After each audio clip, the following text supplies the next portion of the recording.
दोस्तों, हमारी दुनिया में कुछ अजीब और डरावने जीव रहते हैं। मैं बात कर रहा हूँ ऐसी चीज़ों की जो देख कर के दिमाग हिला देते हैं। लेकिन अच्छी बात यह है कि इंटरनेट और वाव फैक्ट्स की वजह से हम घर बैठे इन राक्षसों से मिल सकते हैं। तो आज हम दुनिया के सबसे अजीब जीवों को देखेंगे, जैसे जिज्ञासु जानवर, दूसरी दुनिया के रहस्य, उड़ने वाली मकड़ियाँ, और जानेंगे वो अजीब चीज़ें जो लोगों को बोलती हैं WTF। तैयार हो जाओ मेरे भाई।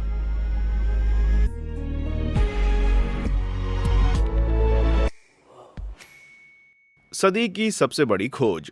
हजारों सालों से नाविक दावा करते आए हैं कि उन्होंने राक्षस देखे हैं जो पृथ्वी के दूर दराज इलाकों में हैं और समुंदर में तैरते हैं। आजकल जल परियों और समुद्री सांपों की कहानियां ज्यादातर मजाक मानी जाती हैं, लेकिन जुलाई 2022 में चिली के अमेरिका में देखने वालों की बड़ी भीड़ इकट्ठी हो गई जब एक मछली पकड़ने वाली नाव ने एक असली समुद्री राक्षस पकड़ लिया था।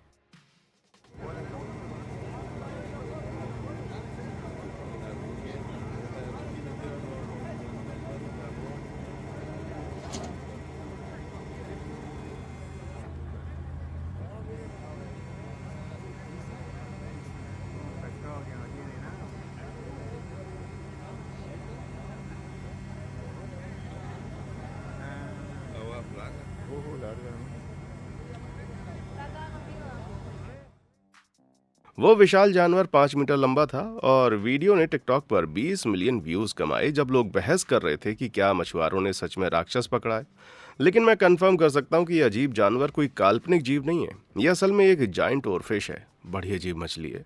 गहरे समुद्र की मछली जो सतह से 1000 मीटर नीचे रहती है। अब तक की सबसे लंबी ओरफिश 11 मीटर लंबी रिकॉर्ड हुई है। भाई लोग, ये मछली गहरे समुद्र के भारी दबाव को सहने के लिए खास तरीके से बनी है, लेकिन इसका मतलब ये भी है कि जब इसे कम दबाव वाली सतह पर खींचा जाता है तो इसका शरीर फूल जाता है और यहाँ तक कि फट भी सकता है। भाई लोग, इस चिलियन मछली की हालत साफ बता रही है। अरे यार, चेहरे का पूरा हुलिया बिगड़ा हुआ है इसका तो। लेकिन ये पहली बार नहीं है कि कोई समुद्री ड्रैगन किनारे पर मिला हो। 2012 में फ्रांस के सॉन ब्रेव वान लेपा में बीच पर घूमने वाले लोग एक राक्षस से आमने सामने हो गए जब उन्होंने रेत पर एक विशाल कंकाल देखा। दूर से ये शरीर एक प्राचीन समुद्री ड्रैगन के अवशेष जैसा लगता है, या एक बहुत बड़ा जाइंट ओरफिश जैसा। लेकिन अगर आप हिम्मत करके पास जाओ तो साफ दिखता है कि ये धातु से बना है। शुक्र है कि ये कोई जाइंट सांप रोबोट नर कंकाल नहीं है। यह असल में चीनी French artist Huang Yong Ping की 130 मीटर लंबी एल्यूमिनियम स्कल्पचर है। हुआंग की ढेर सारी आर्ट में जानवरों की विशाल स्कल्पचर बनाना शामिल है, लेकिन उनका ये ओशन सरपेंट नाम वाला काम जो है ना, सचमुच बहुत ही डरावना है। और अगर कोई अनजान पर्यटक इसको देख ले तो वो पक्का यकीन कर सकता है कि समुद्री राक्षस असल में होते हैं। काला पंजा लगुना बीच कैलिफोर्निया का एक रिजॉर्ट टाउन है। यहाँ बिल्कुल सफ़ेद रेत और साफ समुद्र है। हर साल 6 मिलियन लोग यहाँ छुट्टियाँ मनाने आते हैं। लेकिन मई 2021 में इस बीच पर एक घूमने वाले का दिन खराब हो गया जब उसने एक डरावना जीव देखा, जिसमें एक डरावना लगने वाला लटकता हुआ पंजा था जो किनारे पर बहकर आया था। दूर से ये आकार एक फुटबॉल जैसा लग रहा था। वाह, बहुत बढ़िया। देखो उसे करीब से जांच करने पर पता चला कि ये आकार असल में एक पैसिफिक फुटबॉल फिश है, एक गहरे समुद्र की एंगलर फिश जो आमतौर पर सतह से 1000 मीटर नीचे रहती है। ये जीव खतरनाक शिकारी हैं और ये अपनी चमकती हुई डंडी से शिकार करती हैं, जो छोटे बायोलिमिनेसेंट बैक्टीरिया से ढकी होती है। एल्गर फिश की डंडी इन बैक्टीरिया के लिए सुरक्षित जगह होती है और बदले में शिकारी उनके बायोलिमिनेसेंस यानी उनके शरीर से निकलने वाली रोशनी का इस्तेमाल स्क्विड और मछलियों को आकर्षित करने के लिए करती हैं, जिनको वो खा सकती हैं। लगुना बीच पर बहकर आई ये जीव निश्चित रूप से मादा है, क्योंकि नर फुटबॉल फिश सिर्फ 2.5 सेंटीमीटर तक बढ़ते हैं। ये छोटे राजा डरावनी मादाओं से बहुत छोटे होते हैं, जो कि 60 सेंटीमीटर तक लंबी हो सकती हैं। अच्छा जी, बढ़िया। मैं जानता हूँ कि इस रिलेशनशिप में कौन पैंट पहनता होगा। तो ये डरावना राक्षस असल में एक बहुत ही खूबसूरत लेडी है, लेकिन वो बीच पर कैसे पहुंची? यार, फुटबॉल फिश देखना इतना दुर्लभ है कि समुद्री जीव विज्ञानी इस प्रजाति के बारे में बहुत ही कम समझ रखते हैं और वो बता नहीं सकते कि उनको क्या पानी में बहा करके लाता है। दूसरे समुद्री शिकारी उथले पानी में शिकार का पीछा करते हुए फंस जाते हैं या कभी कभी फिशिंग नेट में उलझकर सतह की तरफ खींचे चले जाते हैं और किनारे तक पहुंच जाते हैं। ये थियरी लगुना बीच में इसे दिखाई देने को एक्सप्लेन कर सकती है, या शायद कोई और डरावनी चीज ने इसे गहरे समुद्र से बाहर धकेल दिया और सतह पर ला दिया। क्या इससे भी डरावनी कोई बात होगी? उम्मीद करता हूं कि नहीं। समुद्री भूत। यार, पहले वाली ओरफिश बहुत ही अजीब थी, लेकिन जब वो अपने नेचुरल जगह में तैरती है वो जीव सचमुच खूबसूरत लगते हैं। अफसोस की बात है कि सारे समुद्री जीव राक्षस इतने शानदार नहीं होते। और 2022 में एक मछुआरे शॉन बेली ने सैन डिएगो के किनारे एक एलियन जैसा जीव पकड़ा।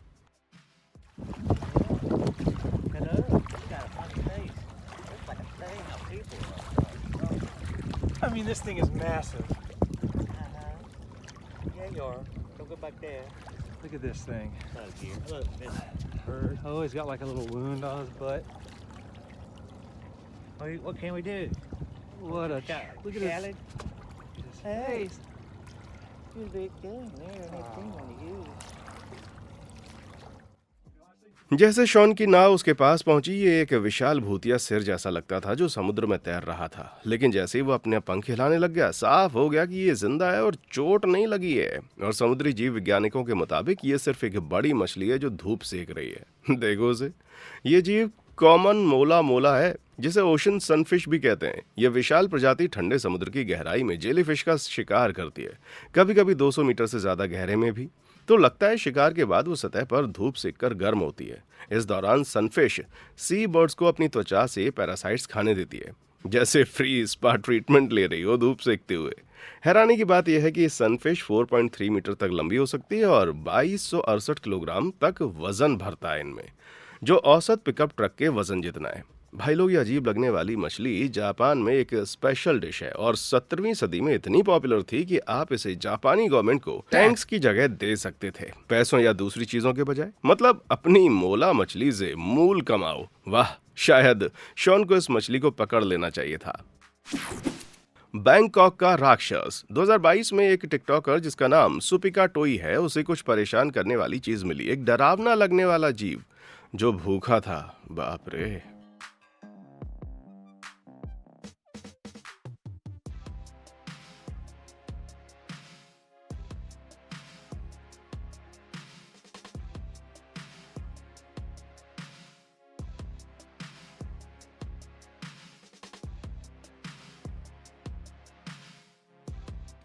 अब ये शैतान के पालतू जानवरों के बारे में क्या चीज है? पहली नजर में ये डरावना जीव म्यूटेंट सुअर जैसा लगता है। क्या ये एक जाइंट सांप है या एक हाथ की कठपुतली जो सेसमी स्ट्रीट के लिए बहुत ही बदसूरत थी? शुक्र है सुपिका टोई ने जल्दी ही दूसरी वीडियो पोस्ट कर दिया जो दिखाता है कि वो राक्षस असल में एक जाइंट सॉफ्ट शेल कछुआ है।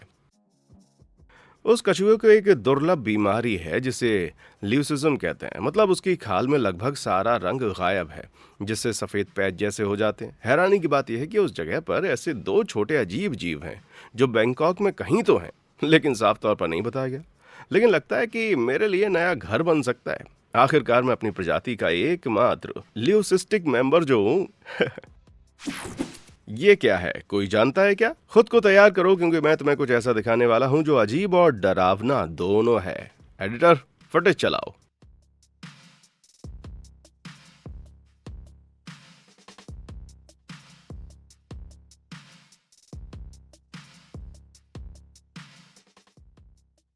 यार, ये क्या बकवास था। मानो या ना मानो, ये कोई हॉरर मूवी का सीन नहीं है। ये राक्षस एक असली जीव है जो 2022 में वायरल हुआ था।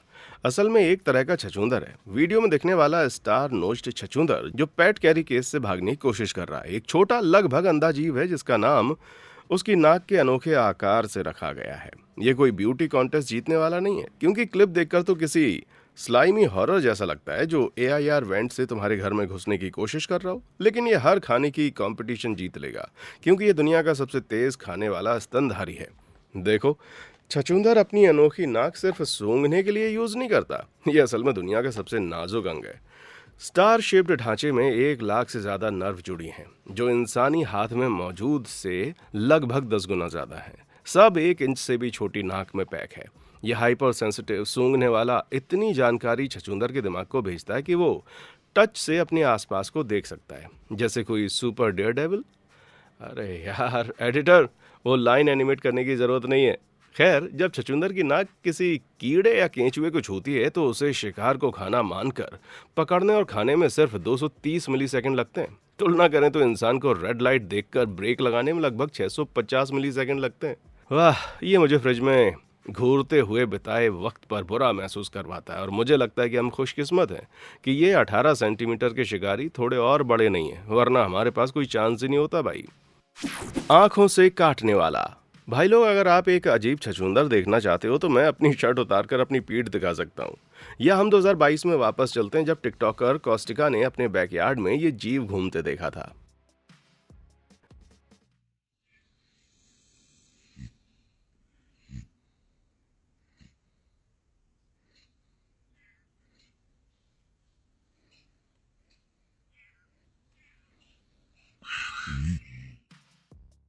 मेरे लिए ये अजीब जीव पोकेमॉन डिंगलेट जैसा लगता है, और अगर मैं इसे जंगल में देखता तो जरूर पकड़ने की कोशिश करता और अपनी पोकेडेक्स में ऐड कर लेता। अच्छा हुआ कॉस्टिका ने पोकेबॉल फेंकने की बजाय इसका वीडियो अपलोड किया, और कुछ वाइल्ड लाइफ एक्सपर्ट्स कमेंट्स में आकर एक्सप्लेन करने लग गए कि यह अजीब लगने वाला जीव असल में एक लेजर ब्लाइंड मोले रैट है। इस जीव की छोटी आंखें उसकी त्वचा के नीचे दबी होती हैं, जिससे वो व्यावहारिक रूप से अंधा होता है। नतीजा यह है कि ज़्यादातर समय ज़मीन के नीचे बिताता है, अपनी जाइंट दांतों से खोदे हुए सुरंगों में रेंगते हुए। इसके दांत अलग अलग मूव कर सकते हैं ज़्यादा सटीक खुदाई के लिए। हे भगवान, यह अजीब है। उनकी आंखें सिर्फ इतना काम करती हैं कि रोशनी या अंधेरा पता चले, ताकि छछूंदर अपनी सुरंगों में किसी छेद को ढूंढ सके जो बाहर की दुनिया से एक्सपोज कर रहा हो, फिर उसे मिट्टी से बंद कर दे ताकि शिकारी से छिपा रहे। उसके बाद वो शांति से मिट्टी खा सकता है। यार, मुझे तो पिज्ज़ा बहुत पसंद है, लेकिन सबका अपना टेस्ट है, मैं अब क्या ही कह सकता हूँ। अंटार्कटिका के अजीब जीव। एक महान आदमी ने कहा था, जिंदगी रास्ता ढूंढ ही लेती है। यार, जंगल में कुछ जीव बहुत ही मुश्किल जगहों में भी जी सकते हैं। जैसे मैंने कॉलेज के डॉर्म रूम में एक साल निकाल दिया। खैर, 2023 में समुद्री जीव विज्ञानियों ने खुलासा किया कि उन्होंने एक नई गहरे समुद्र की जीव की खोज की, जो और भी मुश्किल हालातों वाली जगह में रहती है। बर्फीले अंटार्कटिक महासागर में जीव विज्ञानियों ने इसे जाल में पकड़ा, और जब खींचा तो पता चला कि ये क्रिनॉइड की एक नई प्रजाति है, एक बहुत ही अजीब जानवरों का क्लास जो फेदर स्टार कहलाता है। क्रिनॉइड समुद्री अर्चिन और स्टारफिश से रिलेटेड है, और हर एक में पैरों का गुच्छा होता है, जिसे सिर्री कहते हैं, जो वो समुद्री तल पर चलने के लिए यूज करता है। साथ ही वो लंबे पंख जैसे धागे जो तैरने के लिए यूज होते हैं। जब इस नई प्रजाति की इमेज ऑनलाइन पोस्ट हुई तो उसकी अजीब शक्ल ने तुरंत एलियन के फेस हगर्स और मैट्रिक्स के सेंटिनल्स से तुलना करवा दी। लेकिन समुद्री जीव विज्ञानियों ने जल्दी ही साफ कर दिया कि ये जीव राक्षस नहीं है, क्योंकि ये सिर्फ 20 सेंटीमीटर लंबा है, और उन्होंने इसे अंटार्कटिक स्ट्रॉबेरी फेदर स्टार नाम दिया, उसके स्ट्रॉबेरी जैसे आकार की वजह से। नतीजा ये हुआ कि फेदर स्टार बिल्कुल सेफ है, लेकिन ये जीव अब भी बहुत ही डरावना है। यार, अगर कभी ये स्ट्रॉबेरी मेरे फ्रूट सैलेड में गिर गई ना, मैं जिंदगी भर डरते ही रहूंगा। उड़ने वाली मकड़ियाँ। हम अजीब जीवों की बात कर रहे हैं तो एक सबसे अजीब, सबसे डरावनी जानवर को कैसे भूल सकते हैं? मकड़ियाँ।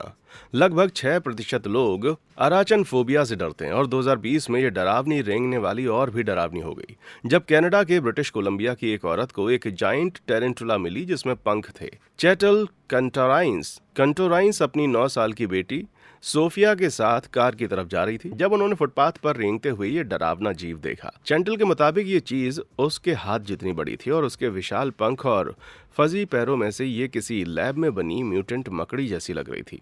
चैंटल ने अपनी फोटो लोकल फेसबुक ग्रुप में शेयर की, और तभी अराचनफोबिया वाले लोग कमेंट्स में घबरा गए। वाइल्ड लाइफ एक्सपर्ट्स ने स्थिति शांत की और एक्सप्लेन किया कि यह डरावनी टेरेंटुला असल में एक बहुत बड़ा मोथ है। देखो यार, पॉलीफेमस मोथ का शरीर बड़ा होता है, वो टेरेंटुला जैसा लगता है, बस 2 पैर कम होते हैं जब तक वो अपने पंख नहीं फैला लेता।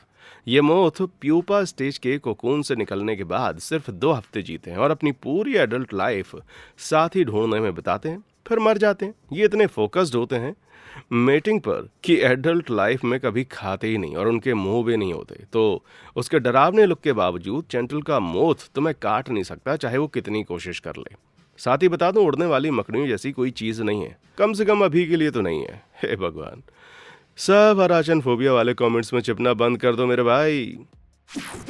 दिमाग वाले जीव। अच्छा जी, हमसे जितना हो सका टालते रहे, लेकिन अब समय आ गया है कि सारे अजीब जानवरों के घर ऑस्ट्रेलिया जाने का। आपको लगता होगा कि कोई जीव ऑस्ट्रेलियन को डरा नहीं सकता, लेकिन 2023 में थ्योरी टेस्ट हुई, जब तस्मानिया के लॉडरडेल की एक औरत को बीच पर ये अजीब गांठें मिली। वो छूने में नरम थे, और जब उसने फोटोज फेसबुक पर शेयर की तो कमेंटर्स ने तुरंत उन्हें दिमाग से कंपेयर करना शुरू कर दिया। कुछ ने कहा ये समुद्री जीवों के दिमाग हैं जो किनारे पर बहकर आ गए, जबकि दूसरों ने कहा कि ये जाहिर तौर पर ज़ॉम्बी का किचन है। खुशकिस्मती से वाइल्ड लाइफ एक्सपर्ट्स ने पोस्ट पर कमेंट किया और बात साफ की। उन्होंने उन गांठों को सी स्क्वेटर्स के रूप में पहचाना। ये समुद्री जानवरों का एक क्लास है जिसमें 3000 से ज़्यादा अलग प्रजातियां हैं और इनमें से 249 तस्मानिया की हैं। ये जीव अपनी पूरी जिंदगी समुद्री तल पर चिपके रहते हैं और फिल्ट्रेशन सिस्टम से पानी चूसकर खाने योग्य प्लैंकटन निकालते हैं। बड़ी अफसोस की बात है कि तेज धाराएं और तूफान उन्हें उखाड़ सकते हैं, तो वो कभी कभी ऑस्ट्रेलियन किनारे पर बहकर आ जाते हैं। ये बहकर आए सी स्कूटर्स हर आकार में और साइज में होते हैं, जैसे लॉडरडेल में मिले दिमाग जैसी गांठें, या ये सी ट्यूलिप जो ऑस्ट्रेलियन शहर फेयर हेवन में बहकर आए। लेकिन ये चीज़ें और भी ज़्यादा अजीब हैं। अगर आप किसी भी सी स्कूटर को छुओ तो ये अपने नाम पर खरा उतरते हुए सेल्फ डिफेंस में तुम पर समुद्री पानी उछाल देगा मेरे भाई। ज़्यादा खतरा हो तो नहीं, है ना? दरअसल अगर तुम उन्हें कच्चा खाने की कोशिश ना करो, क्योंकि कुछ प्रजातियां जहरीली होती हैं, लेकिन ये डरावने जीव हानि रहित हैं और पर्सनली मुझे उनकी लाइफस्टाइल से जलन होती है। कितना अच्छा होगा कि परेशान करने वाले लोगों पर पानी उगलो और बदले में सारा दिन खाना खुद तुम्हारे पास आए। चिलियन गांठ। मेरा टिंडर प्रोफाइल कहता है कि मुझे बीच पर लंबी वॉक पसंद है, लेकिन अब तक हमारी समुद्री सैर में एंगलर फिश, एक ड्रैगन और एक ब्रेन वाले सी स्कूटर्स ने रुकावट डाल दी। फिर भी हमारा सैर और बुरा होने वाला है, क्योंकि हम किनारे पर मिलने वाली सबसे गंदी चीज़ों के बाप को देखने वाले हैं। 2003 में चिली के लॉस मुएरमोस के बीच पर घूमने वाले लोग एक विशाल राक्षस के घिनौने अवशेषों पर ठोकर खा गए, जो रेत पर पड़े थे। 14 टन का शरीर, 12 मीटर चौड़ा, और जब वैज्ञानिक सीन पर पहुंचे तो वो जीव की पहचान नहीं कर पाए। इस रहस्यमय जीव को द चिलियन ब्लॉब नाम दिया गया, और जैसे ही ये मीडिया में आया, लोग अनुमान लगाने लगे कि ये शरीर एक जाइंट ऑक्टोपस का है या प्राचीन किंवदंती समुद्री राक्षस क्रैकन का। लेकिन समुद्री जीव विज्ञानियों ने हार नहीं मानी और 1 साल की रिसर्च के बाद उन्होंने जीव से कुछ डीएनए निकाला और टेस्ट किया, जिससे पता चला कि ब्लॉब असल में एक स्पर्म वेल के सड़े हुए अवशेष हैं। उन्होंने समझाया कि वेल उसकी खोज से महीनों पहले मर गई थी और उसके शरीर का ज्यादा हिस्सा दूसरे जीवों ने खा लिया था, जिससे उसकी मजबूत सड़ती कोलेजन वाली मांस हड्डियों से अलग होकर किनारे पर बहकर आ गई। जैसे ही वैज्ञानिकों ने कंफर्म किया कि ये जीव कोई समुद्री राक्षस नहीं है, लॉस मुएरगोस के लोग राहत की सांस लेने लगे। लेकिन मुझे लगता है वो पूरी तरह से रिलैक्स नहीं कर सकते। हमें नहीं पता कि वो वेल प्राकृतिक कारणों से मरी थी या कोई और बड़ा राक्षस था उसे मारने आया। शायद क्रैकन अभी भी बाहर ही घूम रहा है।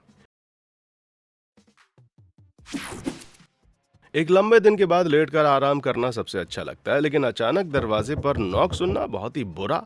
यार 2024 में एक टिकटॉकर जिसका नाम ब्लॉड है, उसे रात में एक डरावना मेहमान आया जब उसे एक अजीब सी खटखटाहट सुनाई दी।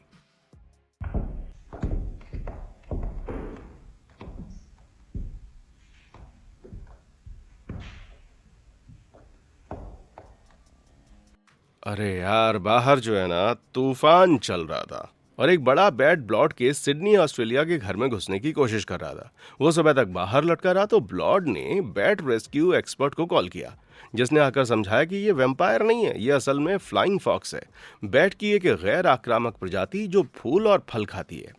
फ्लाइंग फॉक्स गीले होने पर, गर्म रहने पर परेशानी होती है और वो जमीन से उड़ान नहीं भर सकते, तो ये सिर्फ गर्म और सूखी जगह ढूंढने की कोशिश कर रही थी। फिर भी ब्लॉड ने इसे बाहर बंद रखकर सही किया, क्योंकि फ्लाइंग फॉक्स में से लगभग 1% ऑस्ट्रेलियन बैट लिसा वायरस कैरी करते हैं। ये बीमारी रेबीज से मिलती जुलती है और संक्रमित जानवर के काटने से फैलती है, और इसके लक्षण बुखार और मसल स्पैज्म हैं।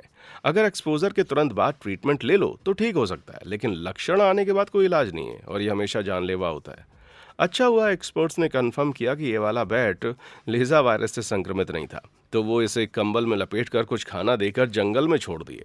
ब्लॉड के फैंस सहमत हुए कि रात का ये कॉलर दिन में सचमुच क्यूट लग रहा था और इस मामले में अजीब जीव बस एक पंखों वाला पपी जैसा ही था। क्रिप्टिड आ रहे हैं। अब थोड़ा सफर पर चलते हैं और अतीत के सबसे अजीब जीवों को देखते हैं। 16वीं सदी में नाविक अपनी यात्राओं से लौटकर तथाकथित राक्षसों और जल परियों के शरीर लेकर आते थे और वो नए पर्यटकों को बेचकर एक्स्ट्रा पैसा कमाते थे। चीज़ें बहुत ही पॉपुलर होती थी, लेकिन पता चला कि ये क्रिप्टिड असल में रे और स्किट फिश के शरीर थे, जिन्हें नाविकों ने सुखाकर और काटकर राक्षस जैसा बना दिया था। ये घोटाले बहुत ही आम थे और धोखेबाजों का लंबा इतिहास है, जहां वो साधारण जानवरों के अवशेष बदलकर मिथिकल जीव जैसे बना देते थे। जैसे ये जलपरियां जो ममीफाइड बंदर के ऊपरी हिस्से को मछली के निचले हिस्से से सिलकर बनाई गई थीं। शुक्र है ये घिनौने घोटाले अतीत में छूट गए, लेकिन ऐसी ही ट्रिक्स अब फ्रैंकेस्टाइन जैसी सर्जरी की बजाय सोशल मीडिया से की जाती हैं। जैसे 2020 में कुछ दोस्तों ने दावा किया कि उन्होंने बीच पर एक विशाल इंसान जितना बड़ा लॉबस्टर खोजा। No, no puede ser. ¡Pablo! ¡Vamos allá! ¡Vamos allá! ¡Vamos!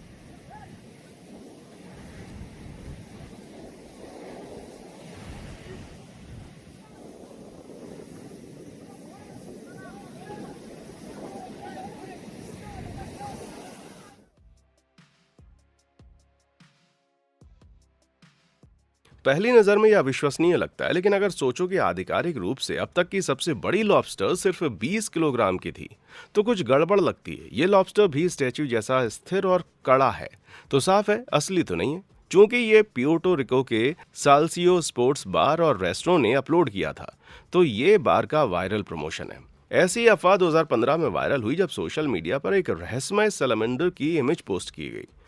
Web users पूछने लगे कि क्या ये असली है। जल्दी एक्सपर्ट्स ने कंफर्म किया कि वो जीव मौजूद था, लेकिन वो 25 करोड़ साल पहले विलुप्त हो गया था।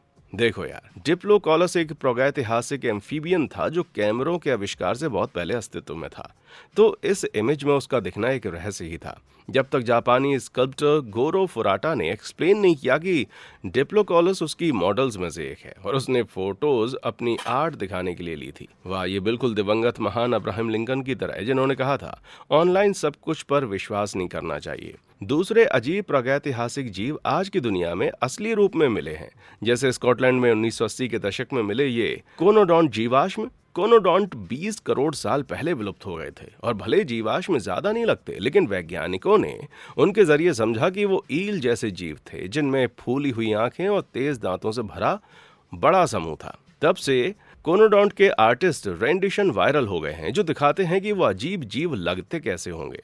जितने डरावने अजीब लगते हैं, शुक्र है कोनोडॉन्ट असल में सिर्फ 0.5 सेंटीमीटर लंबे थे और माइक्रोस्कोपिक प्लैंकटन खाते थे, शायद छोटे संकरे दांतों की कतारों से फिल्टर फीड करके।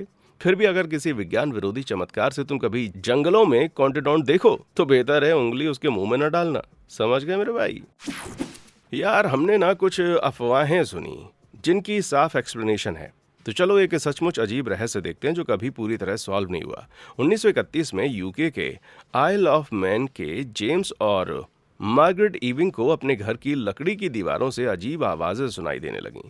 ये बच्चे की तरह बोलने की कोशिश जैसी लगती थी, और हफ्तों तक इन अजीब आवाजों के बाद वो रहस्यमय ऊंची आवाज ने उन्हें इंग्लिश में बात करनी शुरू कर दी।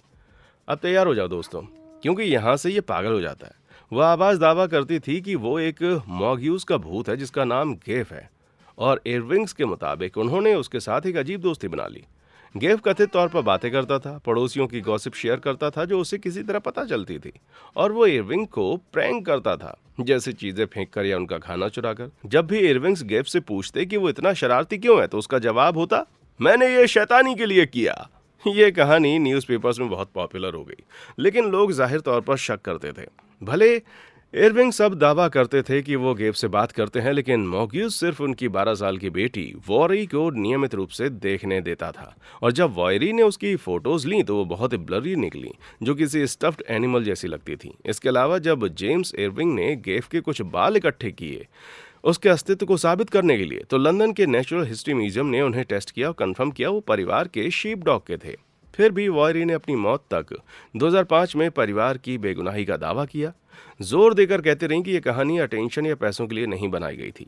उसने कहा कि गेफ की कहानी परिवार के लिए भयानक थी, क्योंकि स्कूल में उसे लगातार तंग किया जाता था, और जब एयरविंग्स ने जेम्स की मौत के बाद 1945 में घर बदला, तो उन्हें घर को कम दाम में बेचना पड़ा, क्योंकि वो हॉन्टेड हाउस की बदनामी से भरा था। सोचो कि परिवार ने कथित तौर पर इस परेशानी से पैसा गंवाया, तो गेफ के अस्तित्व को फेक बनाने की वजह ढूंढना मुश्किल है। वॉयरी की मौत का मतलब है कि असली कहानी हमेशा रहस्य बनी रहेगी, और फिल्मों, डॉक्यूमेंट्रीज और किताबों के बावजूद जो इस पर बनी हैं, जो थ्योरीज देती हैं, जैसे साइकोलॉजिकल भ्रम से लेकर इंटरडायमेंशनल डेमोनिक हैरेसमेंट तक, या वॉयरी का झूठ वेट्रीलॉक्विस्ट होना, लगता है हम कभी गेफ के बारे में पूरा सच नहीं जान पाएंगे। घिनौनी डिलीवरी। जनवरी 2024 में साउदर्न विस्कॉन्सिन के एक रेडिटर को अपने फ्रंट पोर्च पर यह डरावना अंडा मिला। यार ये डिलीवरी को डरावना बनाता है, लेकिन ये मुझे अपना फेवरेट गेम खेलने का परफेक्ट मौका देता है। ये अंडा है क्या? तो $0 के ग्रैंड प्राइज के लिए यहाँ पहला और आखिरी सवाल आता है, इस अंडे को किसने दिया? ए, एक ल्यूसिस्टिक कछुआ, बी, एक जाइंट ओरफिश, या सी, एक डरावनी जलपरी।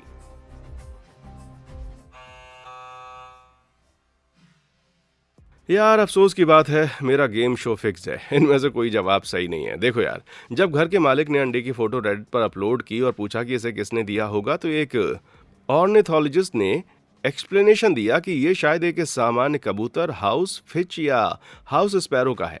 देखो यार, अंडे के शेल का 97% कैल्शियम कार्बोनेट से बना होता है, तो अगर कोई पक्षी अपनी डाइट में काफ़ी कैल्शियम नहीं ले रहा या उसे कुछ बीमारियां हैं, तो वो शेल के बिना अंडे दे सकता है, जिससे ट्रांसपेरेंट झिल्ली एक्सपोज हो जाती है।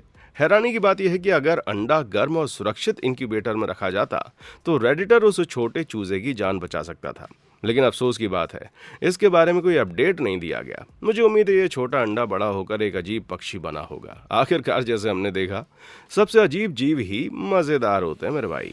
इन डरावने जीवों में से कौन सा तुमको सबसे अजीब लगा? क्या तुमने कभी इससे भी अजीब जीव देखे हैं? नीचे कमेंट सेक्शन में आकर बताओ। और देखने के लिए शुक्रिया।